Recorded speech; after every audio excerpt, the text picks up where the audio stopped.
Good afternoon, and welcome to the third seminar in the Cell and Gene Therapy Science Series. This series is a collaboration between BIO, FDA, and ASGCT. The series is intended to foster scientific exchange on many topics that span the cell and gene therapy product lifecycle. My name is Denise Gavin. I'm the director of the Office of Gene Therapy within the Office of Therapeutic Products in CBER, and I'll be moderating today's event. Please note a Q&A period will follow today's speaker presentation, and you're encouraged to submit questions using the Q&A tab located along the right side of your web page. It's my pleasure today to introduce our presenter. His name is Dr. Andrew Byrnes. Andrew is the director of the Division of Gene Therapy 1, one of the divisions in OGT responsible for the review of chemistry, manufacturing, and control information for gene therapy vectors, cancer vaccines, oncolytic viruses, in vivo gene editing products, and other products. Andrew's been with the FDA for more than 20 years. He's an experienced reviewer in the CMC review and regulatory policy for cell and gene therapy products. His background is in virology and gene therapy, and his laboratory in OTP studies gene therapy with adenoviral vectors. Many of you are familiar with Andrew and his work. Andrew received his undergraduate degree from Yale University, and he earned his PhD from the University of Oxford, and then conducted postdoctoral research at Johns Hopkins University before joining the FDA in 2000. But thanks to Andrew for joining us today to discuss recent CMC guidances for cell and gene therapies. Andrew, if you're ready, I'll turn it over to you now. All right. Thanks, Denise. Thanks, everybody, for joining us today. It's a pleasure to be here to tell you a bit about recent developments in CMC guidance. And most of what I'll be doing today, first of all, I'm going to talk for about a half an hour or so, and you're welcome to submit your questions as I go along, and Denise will be looking at those. And then at the end, we'll take those questions. Please keep your questions on the topic of this webinar. It will make it more likely for them to be selected. But what I'm going to be spending the most time on is talking about these two guidance documents here that were recently released in draft form. The one on the left is our comparability guidance, and the one on the right is our potency assurance guidance. And these are both draft guidances. I wanted to let you know a little bit about the process for writing these. It's a very lengthy process. The comparability guidance took us about 4 years from start to the time of publication in July of 2023. And what we're doing now, so there was a docket that was open for 4 months, so it closed in December. And what we're doing now is going through all of those docket comments. We got 37 different organizations, many of them with dozens of comments. We're about a third of the way going through those comments. And the goal is to revise the document, make it more clear, and to publish it in final form sometime in 2024. That's the goal. But I wanted to say we all appreciate the comments and the time that everybody took to comment on this, and we really take them very seriously. We read every single one. And then the guidance document on the right was issued at the end of December in draft form again. Both of these draft guidances are not official FDA policy until they're final guidances, as you know. The potency assurance guidance took about 16 months start to finish, and that's about as fast as we can do things. In addition to the writing of the guidance, which only took about 4 months or so, it has to go through all different layers of clearance throughout the FDA, throughout the HHS, and that takes quite a lot of time. All right. But before I get into the details, I want to tell you a bit about why we took on these two topics. And one of the most important aspects of this is what we hear from you. Cell and gene therapy stakeholders told us that these topics are both high priority areas that need guidance. And both guidances have an approach of including risk management concepts from the ICH documents. And this allows different approaches in different situations or different stages in the product lifecycle. So we want to emphasize that the approach is flexible. It depends on exactly where you are. Early in product development, you may not have a potency assay developed or qualified. That's okay. whereas later in product development, you're supposed to, we expect you to have those assays in place. Same thing for comparability studies. They're easier to do, less stringent early in product development versus later in product development, as you're doing a pivotal study or even after you've done a pivotal study or after the product is licensed. And then these next 2 points about characterization and how well the product is understood, how well the manufacturing process is understood. These also play into the degree to which you can apply the principles in these documents. And then we also have a new communication strategy for both of these guidances. We had webinars for both of the draft guidances. They're still available online if you want to watch those or learn more about the guidance. We have stakeholder engagement, such as this presentation here, but also at various meetings in cell and gene therapy. And then we're going to have future webinars and question and answer sessions for final guidances. And I'll point out, we just did this for 2 other guidances that we issued in final form in January. All right, and one of those 2 guidances was the human genome editing guidance. This was issued in final form in January. The link down here, you can just Google it as well, has the webinar that we presented on February 29th to introduce this new final guidance. This guidance covers both CMC and non-clinical and clinical topics. The CMC topics included design of genome editing components, genome editing component manufacturing and testing and manufacturing of the drug product for both in vivo genome editing products like mRNA, LNP genome editing products, as well as for ex vivo genome edited cellular products, such as those that are transduced with vectors. And then our final guidance on CAR T cells was also published in January, and we had a webinar on that on March 7th. Again, you can just reach that by Googling. And this also covered CMC non-clinical and clinical topics. So a wide variety of topics in this new, relatively new space. The CMC topics included manufacturing and testing of the vectors that are used to manufacture CAR T cells, collection of cellular starting material, the manufacturing and testing of the CAR T cells themselves, and then how to handle manufacturing changes in comparability, and then also manufacturing and testing at multiple sites. Manufacturing changes in comparability. So I want to emphasize that we do have this new draft guidance, but also our individual guidances, including the CAR T cell guidance and the genome editing guidance. They have individually tailored advice on comparability or potency approaches for those specific classes of products. And that's going to be our approach, to have a general guidance that covers things in general applied to cell and gene therapy, and then to have specific guidances in many cases on specific product classes that go into those in a little bit more depth. And then we have our guidance agenda that we publish on our website, and it tells you which guidance documents we intend to publish during the calendar year.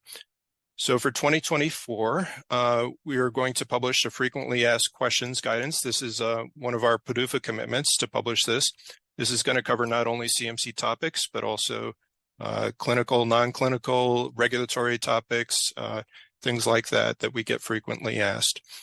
This will be published in draft form, and you'll be able to comment on it as well. We're going to be publishing we intend to publish a guidance on human and animal-derived materials and components for manufacturing cell and gene therapies and tissue-engineered medical products. I can't talk about any of these specific guidances and what's in them, but just to let you know that we're working on these topics and that we intend to publish. We also have a guidance document planned for safety testing of human allogeneic cells expanded for use. So this is when you make cell banks for a cell therapy product or a genetically modified cell therapy product. What kinds of safety testing for in vitro adventitious viruses, for example, need to be done on those cell banks. We have a guidance plan for determining eligibility of donors for cell and tissue and gene therapy products. And then we have 2 guidances on specific topics about risks of specific pathogens. Now, this is updated twice a year, once in the beginning of the year and once in the middle of the year. And we fully intend to publish these. However, as I've indicated, the guidance writing process is a very long process, and a lot of it is out of our control. So that's why sometimes we don't meet these deadlines. We didn't meet it for the comparability guidance, for example, but we do try our best, and this gives you some idea of what we're working on and what we intend to publish. All right, now into the individual guidances that we're going to be spending the most time on. So the manufacturing changes and comparability guidance. Again, this was published in July last year in draft form, and we're working on the revisions right now. And this provides advice on making manufacturing changes and how to report them to the FDA. This covers both investigational and licensed products. And then the big topic is how to perform comparability studies with special considerations for cellular and gene therapies, including advice on how to design studies, how to submit them to the agency, and different statistical approaches in different situations. Broad themes and highlights. So it includes topics such as risk management, planning for future changes, phase-dependent expectations. There's that flexibility that depends on the current development state of the product and the types of clinical trials you're doing or whether the product is licensed.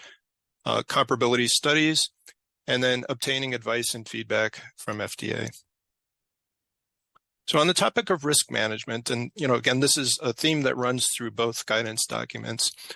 There are high risks sometimes for cellular and gene therapy products, in part because they're complex and novel products that we don't have a complete understanding of, and the manufacturers don't have a complete understanding of. And that type of knowledge is really important in designing a proper manufacturing process, a proper change control process, and comparability approaches. So we urge people to work as much as possible on developing an understanding of their products, so these types of studies, when changes need to be made, will be easier. We emphasize using a formal risk management strategy to evaluate these manufacturing changes before they're made and to determine what types of risks they may pose to the quality of the product, and focusing on the safety or efficacy of the product. And again, this will aid whenever a comparability study or manufacturing change is needed. We recommend following Q9R1 for advice on how to systemically manage risk. Now, these manufacturing changes, as I've already mentioned, can pose risks to product quality, and we cannot compromise the safety or effectiveness of these products. So that's the crux of doing a comparability study, is to evaluate the risks and to determine what types of additional studies need to be done. Those risks should be assessed before making the manufacturing changes. And if there's a potential to adversely affect the product quality, you have to do studies to determine the impact of the change, and that's a comparability study. To plan ahead for changes, this is really important. So again, this comes to knowing your manufacturing process and understanding it, hopefully planning for future scale up or scale out so that these changes are planned in advance and they're much easier to do. We understand that these manufacturing processes are new in many cases. They may be developing quickly. They may need to change because of unanticipated events, changes in supplies or equipment that are unpredictable. So in those cases, retaining sufficient samples of all lots can be very helpful, so you can evaluate the previous manufacturing process using those retained samples and compare it to the current or the proposed manufacturing process. It's always helpful to have a sufficient number of lots of the new manufacturing process. That makes the comparability studies much more powerful and able to reach a conclusion. And then also, in addition to manufacturing process changes, there's also assay changes that occur throughout development, and you need to understand how those might affect your ability to evaluate comparability. Those retained samples can come in extremely handy in those cases as well, where you've implemented a new assay or you've changed an assay. So phase-dependent considerations, the extent and the depth of the comparability data really depend on the stage you are in development. Early on in development, the main focus is on safety, of course, and you should make sure that those changes that you're going to implement are not going to have a huge effect on safety. But that may not require a very extensive comparability study in order to demonstrate that. But it, again, it depends on your the nature of your change and the risk assessment that's associated with that. Later on in development, you do need to do more rigorous studies, take a more rigorous statistical approach. The stakes are higher because changing a cell and gene therapy product can sometimes have unpredictable changes on the quality of the product. It might change the efficacy of the product or the safety of the product. So these changes that occur either in the middle of the pivotal study or right before BLA submission or at post-licensure, they really require a very rigorous approach and a demonstration of comparability in cases where there's a risk to the quality of the product. So best practice is, again, develop a thorough understanding of the product's quality attributes and how the manufacturing steps affect these attributes. And whenever possible, implement any extensive changes before initiating pivotal studies, although we fully understand that this isn't always possible. And again, unpredictable things happen as well. All right, so obtaining advice from the agency on comparability studies. So first of all, I'd like to say it's very important to involve a statistician when you're designing a comparability study, especially in later phases. And this is something that you should do independently of the agency, and then present your statistical approach when you submit your comparability proposal to the agency. And then we can give you feedback.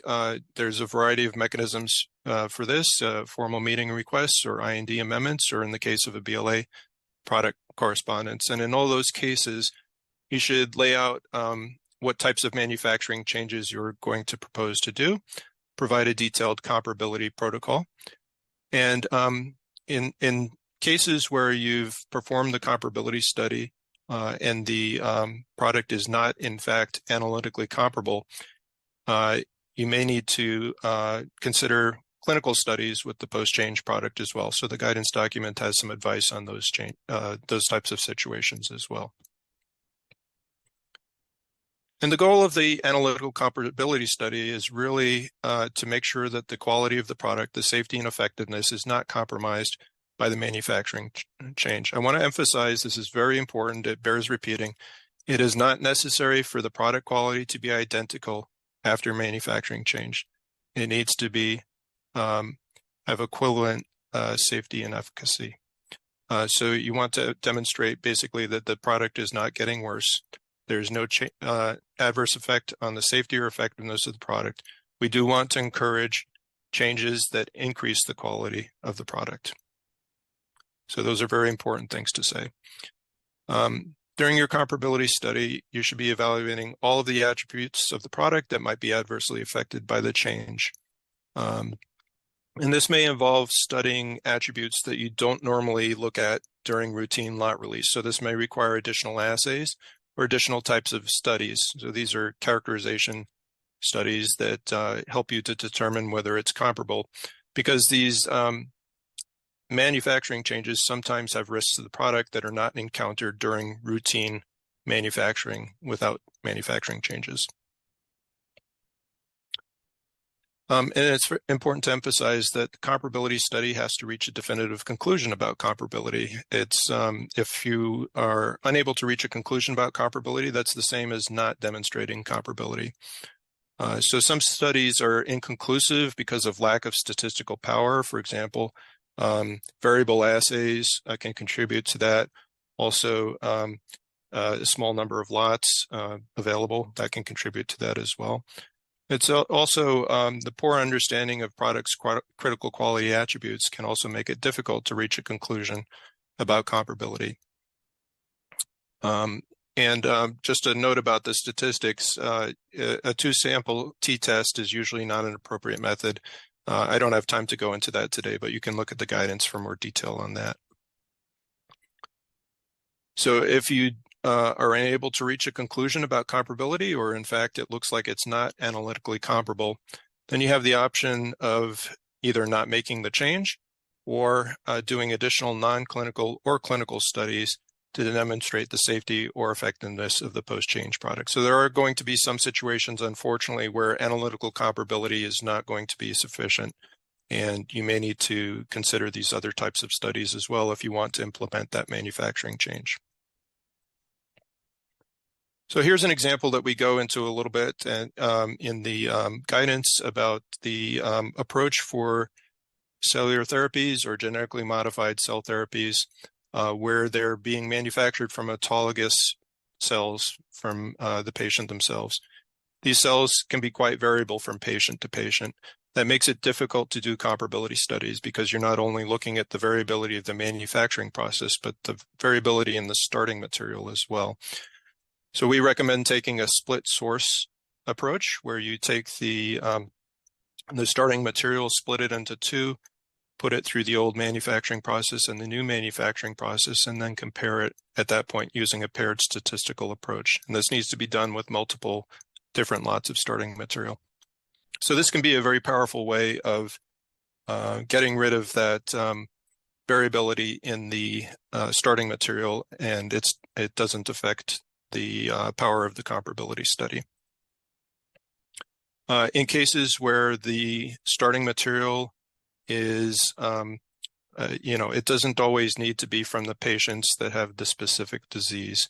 In many cases, it's possible to do that with samples from normal healthy donors, but that may depend on the product and the specific type of comparability study that you need to do. Anyway, that's on a case-by-case basis depending on the risk of your change. All right, so to summarize on this guidance, we really emphasize that risk management should be a thorough part of your comparability and your change management approach. Planning ahead for future changes always is helpful, although we realize there will be some unexpected changes that need to be made as well. And we can provide advice to you throughout your into your BLA, and the guidance has some specific guidance on what types of materials to submit to the agency for advice and when.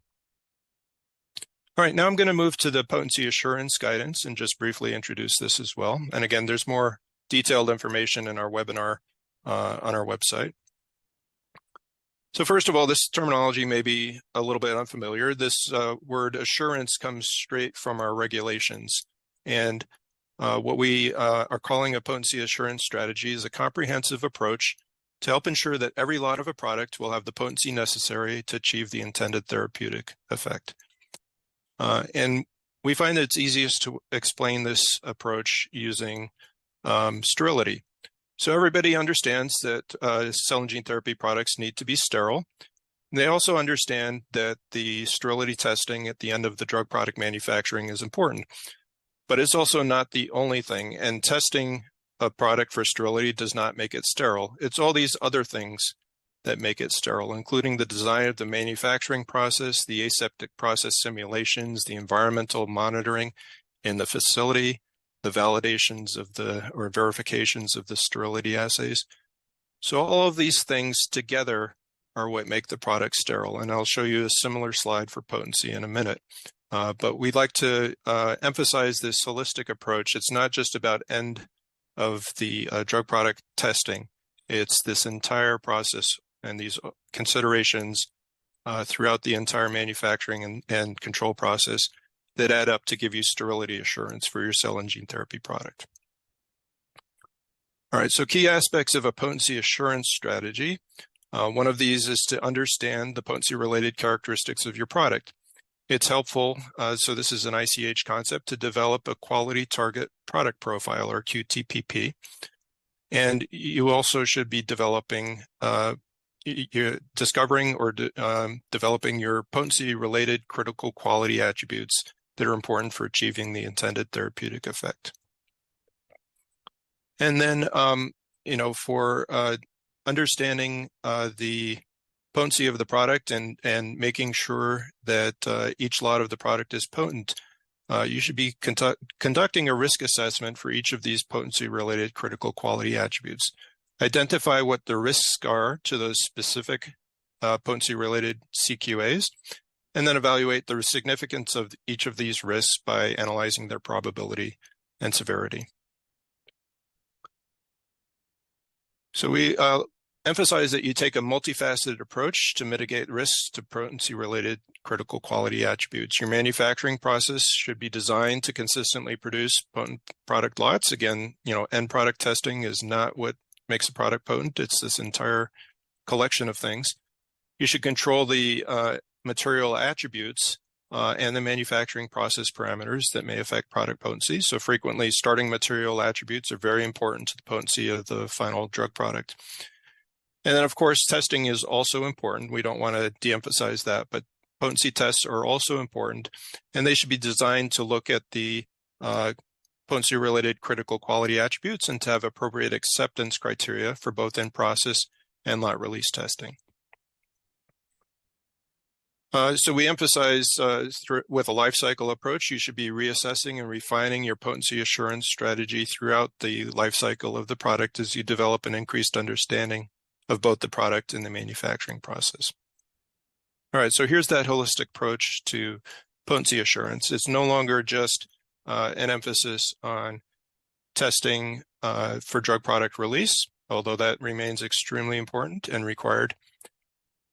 But it's also all these other things as well. So again, the end product testing is not what makes the product potent. The design of the manufacturing process and the control of the manufacturing process, the in-process testing, control over the materials, those are all really critical aspects of manufacturing a potent product. So regarding acceptance criteria for potency release assays, these potency assays can include both physical chemical assays and bioassays. It depends on the specific attribute that you're looking at.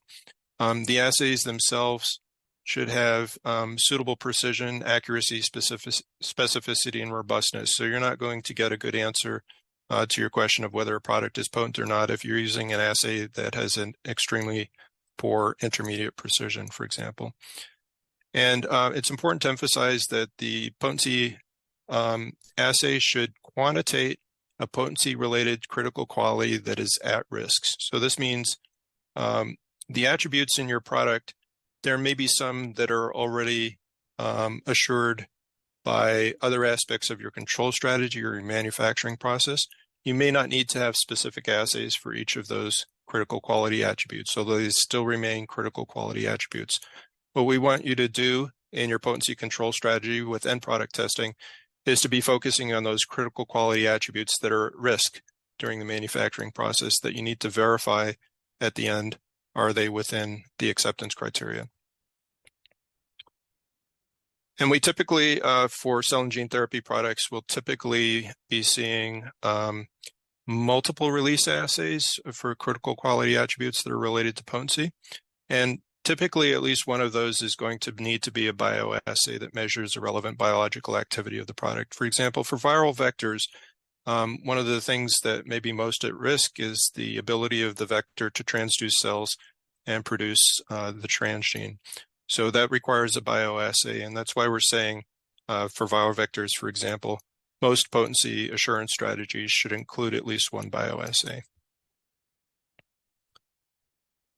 Again, as with the comparability guidance, the potency assurance strategy can be implemented progressively during development. It doesn't need to be in place all at once at the beginning, but it's helpful to be thinking about it at the beginning and planning for these next stages as well. And by late stages of clinical development, you should have developed a comprehensive potency assurance strategy at that stage. And before submitting a BLA, you should go back and reevaluate that whole thing. Use all available product quality and clinical data to reassess and refine your potency assurance strategy. And just briefly, some other topics that we're not going to have time to go into today, but there's recommendations for requesting advice from us about your potency assurance strategy.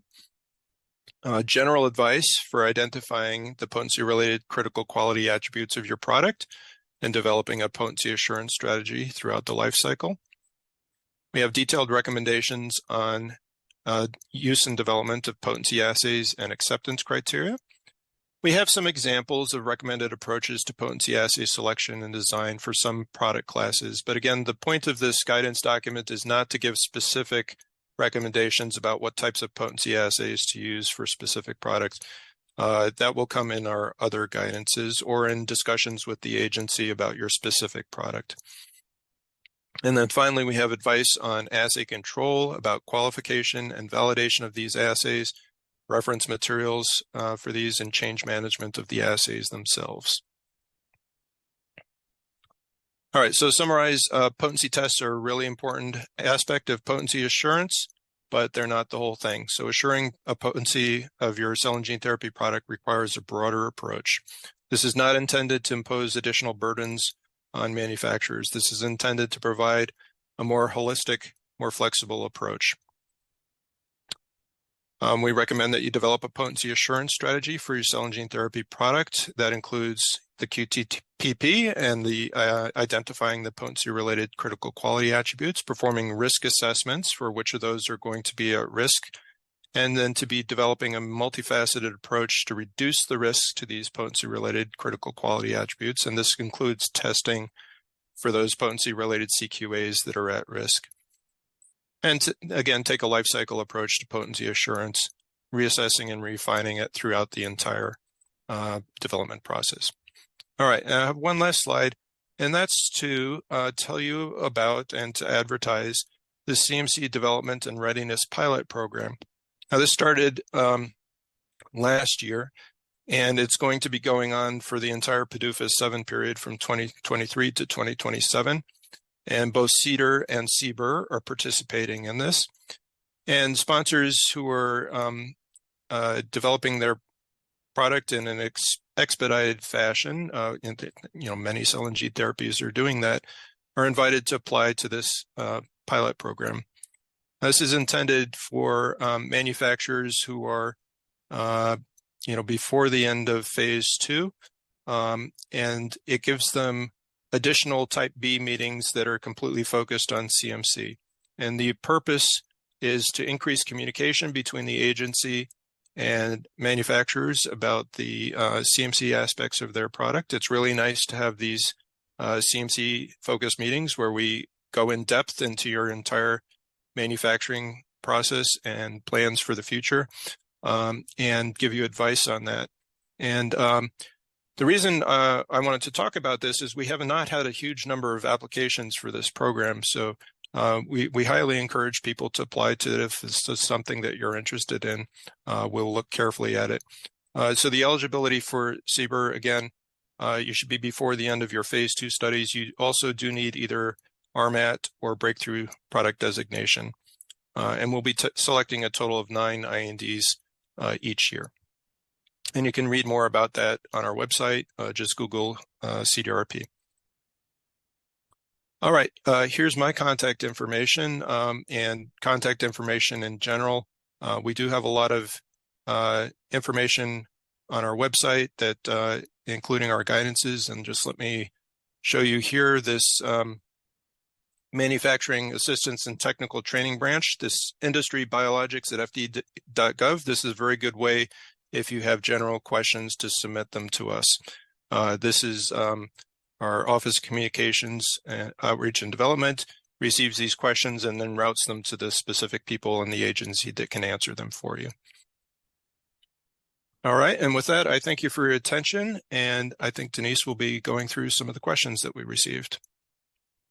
Thanks, Andrew. This was very, very helpful. We did get only a few questions, and I'll try to go through some of them. Some of them are about, the process, some about comparability and potency. And then the CDRP, we got a question on that. So I'll start with some about the process for drafting guidance. If you could comment on why we combine cell and gene therapies in a OTP type of guidance. There are a lot of common features about these novel products. Cell and gene therapies, they're also referred to as ATMPs. We do have a lot of overlap between the cell therapies and the genetically modified cell therapies. So a lot of the considerations there are the same things like, autologous donors or allogeneic donors. So that's why we combine them. As you know, until a year ago, we were combined in a single division of cell and gene therapy, and now we have two offices. Denise is the director of the gene therapy office. We also have our office of human tissues and cell therapies. So we're continuing to provide integrated guidance documents where that makes sense. Also, our clinical and preclinical teams are completely integrated as well. So they each have their own separate office, but they're providing advice and review on both cell therapies and gene therapies. Does that address the question, Denise, I think? I think so. I think, okay. I think so. Another question was about the process, like why it takes so long. Maybe just very briefly, if you like what we do, how we consider the comments, things like that. Yeah, so this is deliberately designed by Congress and our government to be a very deliberative process. Everything gets looked at carefully throughout the entire process. So at the beginning, we have a committee of experts that are put together. This is more complicated when we have people from different disciplines or different offices in CBER or across the agency. But we have a committee that writes the initial guidance document. It gets reviewed by the offices and divisions that are directly affected by it. And then it gets reviewed by the center and our center's legal experts as well. And then once it passes that, and there's a lot of back and forth and revisions during those processes as well. Some topics have more than others, because in some cases, for example, for the comparability guidance, we had to solve a lot of policy issues that we, needed to get down on paper and explain clearly. So that took a lot of back and forth. Then it gets reviewed at the agency level by our Office of Chief Counsel, and it may undergo additional legal review and back and forth at that stage. Later on, it gets reviewed across the entire HHS. So all of our guidances get sent to NIH and to CDC and to other parts of HHS, and then they get reviewed by HHS themselves. Sometimes the White House takes an interest in a particular topic and it gets reviewed then. Unfortunately, all of these steps are sequential. They happen one after the other, and if some part of the review process takes a particular interest in a question that needs to be resolved, that stops the process. So it's a very slow, deliberative process. It's designed to produce high-quality guidance. What happens after the draft? We get all those comments in from the docket. We put them together into a big spreadsheet. We have a committee looking at it. Looking at the comparability guidance document comments. We look at them and discuss them every week. We have a standing meeting to do that. We're about a third of the way through looking through those. This is a pretty long process because of the number of comments.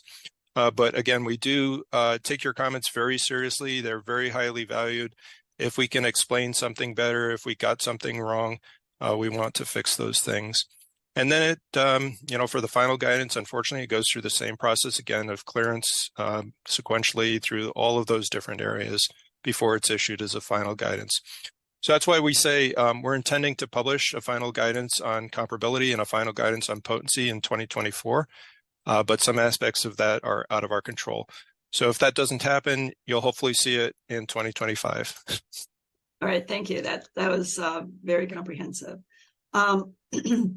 There was a question about the potency assurance guidance. The comment closes on March 31st. Is that correct? March 27th. So 2 days ago. Oh. However, the dockets never really close. We will be gathering those comments that were received by March 27th. But if you do want to submit comments after that, the docket is still open and you can do so. Okay, thanks. That's helpful. I think people might, they're getting more. We had a lot of people go to the webinar that you already presented. So that was very helpful as well, I'm sure. Maybe we can switch gears a little now and talk about some of the guidances that you did talk about. There was a question around it for the comparability guidance. For the I'll read this one. For product comparability exercises post-approval that may require clinical or non-clinical work, would the agency consider the submission of a comparability protocol for the analytical portion appropriate, or would you also want us to have a type C or D meeting? Would that be more amenable? I think that really depends on the situation, but submitting a comparability protocol, and I want to emphasize that this is also called a post-approval change management protocol internationally. So it's the same thing, really. So submitting a comparability protocol is a way for us to review your comparability protocol in depth. That's submitted, to a license that's submitted as a prior approval supplement. So we have 4 months to review that. And we will, in cases where we agree with your comparability protocol, in some cases, we will also agree that the future change, once it's implemented, can be downgraded in terms of its reporting. So normally a manufacturing change to your manufacturing process would be a prior approval supplement. That's a 4-month review. If you submit an excellent comparability protocol that explains exactly what you're going to be doing in that change and the types of studies that you're going to be doing, you can ask us to consider that the change, once it's implemented, could be a CB30 or a CB0 or even an annual report. It all depends. So that's a process of negotiation there, but this can be an important way to improve the predictability of how the agency reviews your comparability protocol and your comparability study. Great, thanks. So along those same lines, there was a question around what happens if you do your comparability study and the product is not comparable but appears to be improved? What would we consider? How would we consider that type of analysis? I think, again, we want to emphasize that improvements in the product quality are good. There may be some situations where that raises additional considerations, and we mentioned that in the guidance. So one of those situations, for example, if you had a product that the potency improved, that could be a good thing, or it could also be raising additional considerations like whether that's a risk to the safety of the patients that would be receiving that product with improved potency. All right, so that's one consideration there. And then I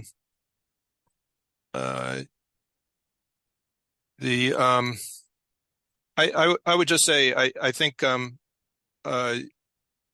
the other point was the types of changes that you're making should not turn it into a different product. There are types of changes that affect the design of the product that we would consider to be moving into a different product. So you want to avoid making those types of changes. But in general, we would encourage you to improve the quality of your product throughout the life cycle, and with those specific considerations in mind that in some cases it may raise additional problems, even if you're improving the quality of the product. Do you have any advice that's helpful. Do you have any advice on how many lots might be needed to achieve statistical power for a comparability study if, you have a rare disease and you only have one pre-change lot when you decide you need to make another change? Yeah, it can be difficult. So we're willing to consider, for example, that you include engineering runs or maybe even process development runs, or maybe downscaled studies in some cases can be helpful. So there's some flexibility on the types of lots that you include. They don't necessarily need to be GMP manufactured lots, and they may, in some cases, you may get considerable information about comparability by using downscaled processes.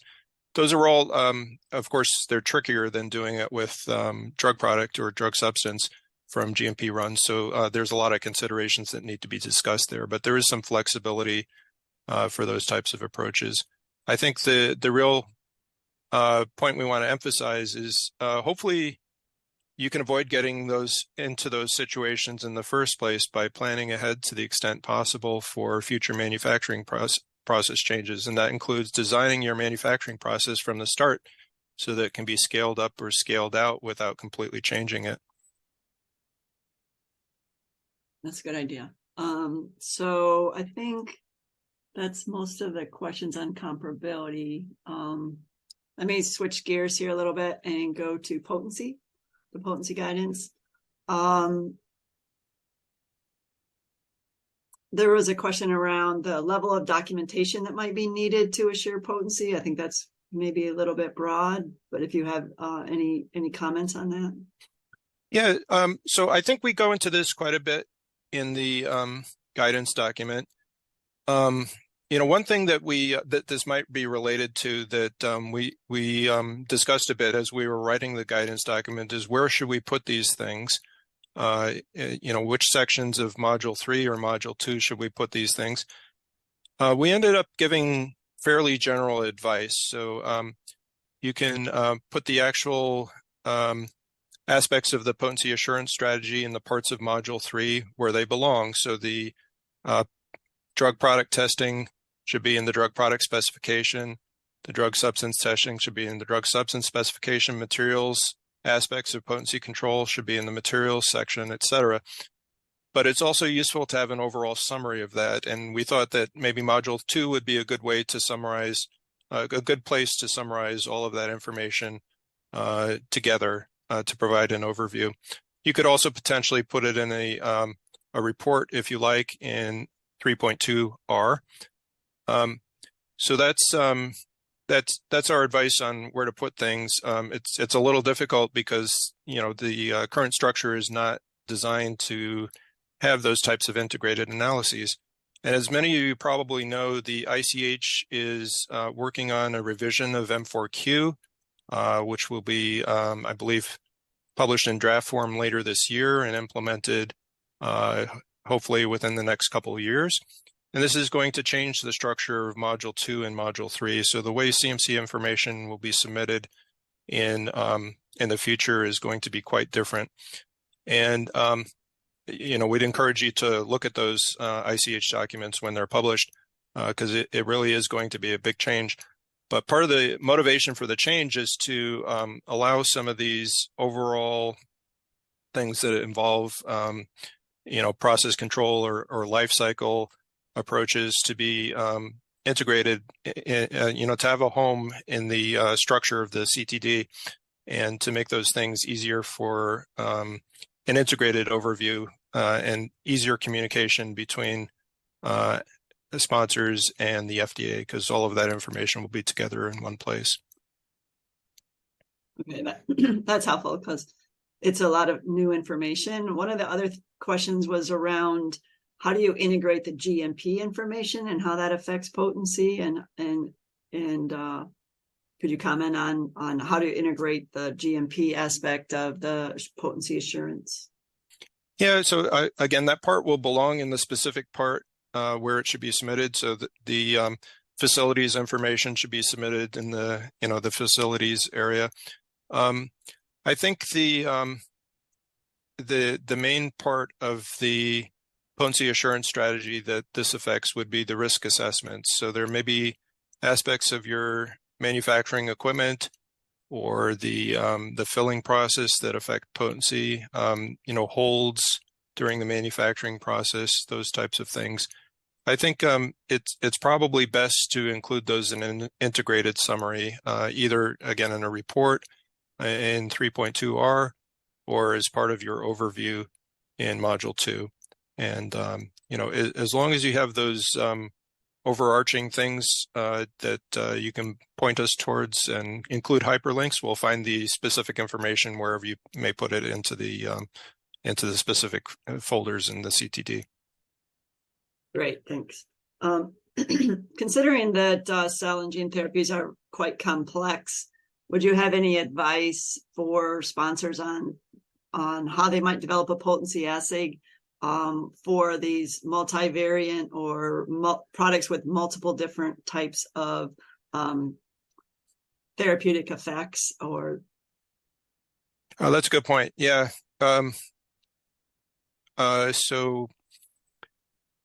You may have specific products being developed for multiple indications. And sometimes it's clear from the start that that's going to happen.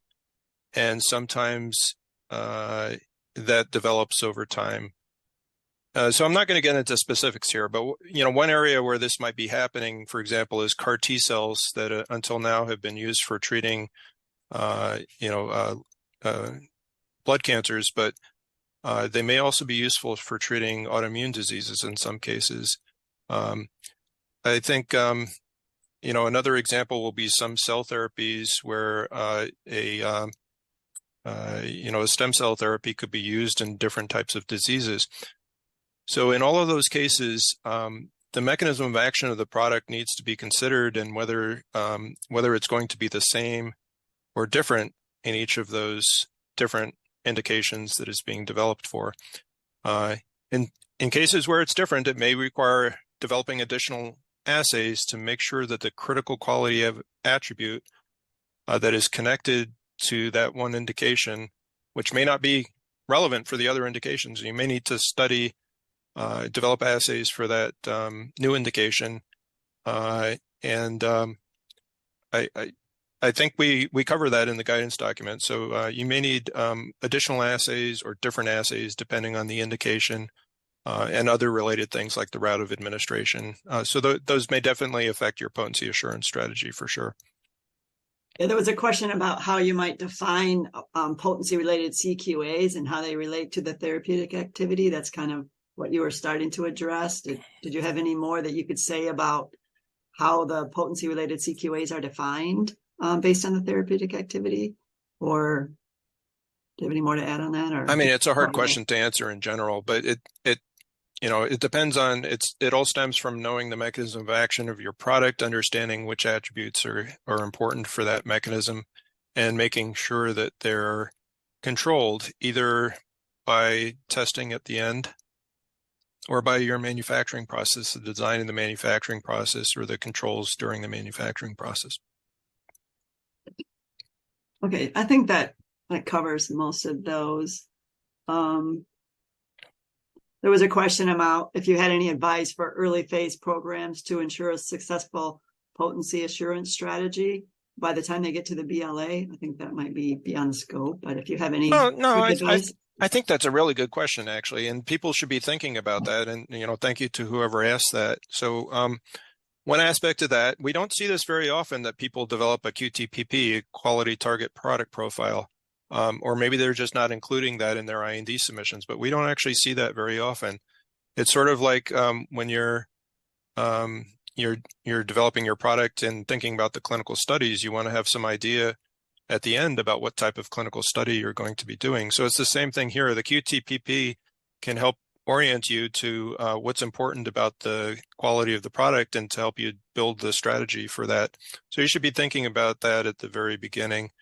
For some products, we do think it's very important to have a measure of a potency-related critical quality attribute, even at the very start. For example, I'll say for adeno-associated virus vectors, we expect people now, even at the beginning of their development program, to have an assay that measures the expression of the transgene, either RNA or protein. We think that's important for assuring the quality of the product, and a reasonable thing to ask even at the very beginning of your clinical development. And, a lot of the advice around this whole area is going to be very specific for certain product classes. So you would look in those additional guidance documents that we have when we do have them. We don't have guidance documents for everything, obviously. Or you should come talk to us, and we can certainly talk about these types of things in your Interact or pre-IND meetings as well. We're happy to do that. Great. There was a question about whether the CDRP requires, switching gears a little, requires that you have RMAT or breakthrough. Did you have? For CBER it does. For the Center for Drugs it does not, but for CBER it does. Okay. So that's the questions that we have in the chat. I did want to thank you for all your excellent answers and for your presentation today. While you focus mostly on the comparability and potency guidance. We did have some webinars a few weeks ago on the finalization of the genome editing and CAR T-cell guidances that are available on the OTP website. So you can refer to those if you'd like. I'd like to thank Andrew for sharing his expertise with us today, and for the people who asked questions. They were very good questions, and this was very helpful for everyone. Thank you for taking part in the Cell and Gene Therapy Science Series. This event was recorded and will be available on ASGCT and the BIO websites in the coming weeks. And thank you again for your attention. Have a great day.